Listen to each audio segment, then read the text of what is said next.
गुढीपाडव्याच्या शुभ मुहूर्तावर शिर्डी आंतरराष्ट्रीय विमानतळानं धावपट्टीच्या डांबरीकरणाचं काम यशस्वीरित्या पूर्ण केलंय, ज्यामुळे आता प्रथमच रात्रीच्या विमानसेवा सुद्धा सुरू झाल्या आहेत. महाराष्ट्र विमानतळ विकास कंपनी म्हणजेच MADC यांच्या अथक प्रयत्नांमुळे आणि विविध नियामक संस्थांच्या पाठिंब्यामुळे हे महत्त्वपूर्ण उद्दिष्ट साधलं गेलंय, ज्यामुळे शिर्डी ह्या पवित्र शहरासाठी आता हवाई संपर्क अधिक सुलभ होणार आहे.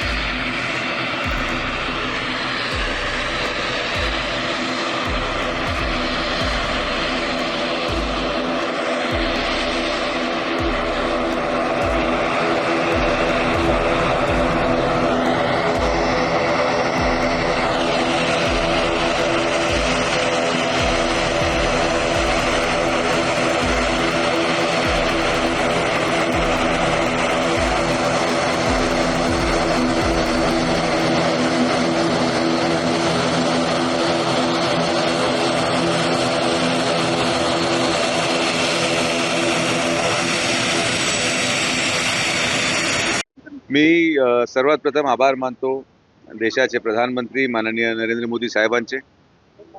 त्याचबरोबर ज्यांची ही संकल्पनेतून या एअरपोर्टची सुरुवात झाली असे राज्याचे लाडके मुख्यमंत्री माननीय देवेंद्र फडणवीस साहेबांचे आणि तमाम ज्या लोकांच्या प्रयत्नातून हे एअरपोर्ट उभं राहिलं असे या भागातले ग्रामस्थ, माननीय नामदार राधाकृष्ण विखे पाटील साहेब ज्यांनी अथक प्रयत्न केले आणि सर्वात महत्त्वाचं की साई भक्तांच्या मनामध्ये असलेली जी भावना बाबांबद्दल होती आणि नाईट लँडिंग व्हावी अशी समस्त ग्रामस्थांची मागणी होती, ती आज मागणी पूर्ण झाली. गेल्या अनेक दिवसापासून हा विषय रखडलेला होता. माननीय नामदार राधाकृष्ण विखे पाटील साहेबांनी प्रचंड पाठपुरवठा केंद्रीय गृहमंत्री माननीय अमित शाह साहेबांकडे केला आणि म्हणून CISFची अतिरिक्त तुकडी इथं वर्ग करण्यात आली आणि त्यामुळे हे नाईट लँडिंग आज शक्य झालं. आज नाईट लँडिंगच्या माध्यमातून हे पहिलं विमान रात्री 9:30च्या सुमारास इथं लँड झालेलं आहे. माझ्या वाटते ही रेग्युलर फ्लाईट राहील.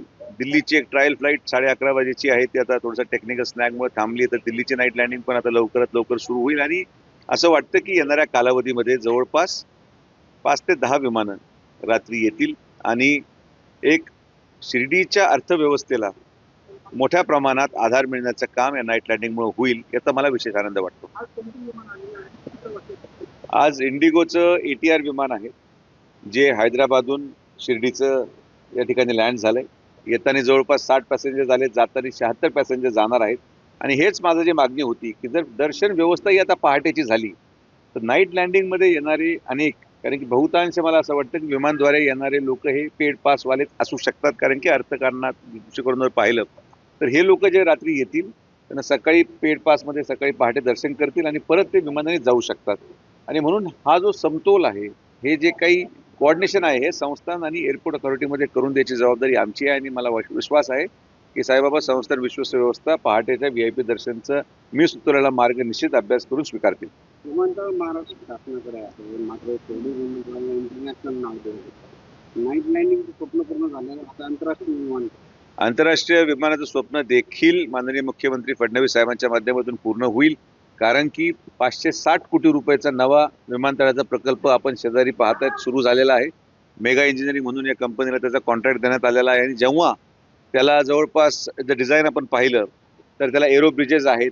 असं भव्य दिव्य एअरपोर्ट माझ्यामध्ये कुंभच्या अगोदर हे एअरपोर्ट आम्ही पूर्ण करण्याचा आमचा मानस आहे. माननीय मुख्यमंत्री महोदयांसमोर त्याची मीटिंग सुरू केलेली आहे. मी तुम्हाला विश्वासाने सांगतो की ज्या पद्धतीने उत्तर प्रदेशमध्ये कुंभमेळा यशस्वी झाला, या कुंभमेळ्याचं केंद्रस्थान हे शिर्डी विमानतळ राहणार आहे आणि म्हणून जे इंटरनॅशनल दर्जाचं एअरपोर्ट आपण तयार करण्याचा मानस घेतलेला आहे तो कुंभच्या अगोदर 2027च्या पूर्वी हे एअरपोर्ट पूर्ण आम्ही करून दाखवणार.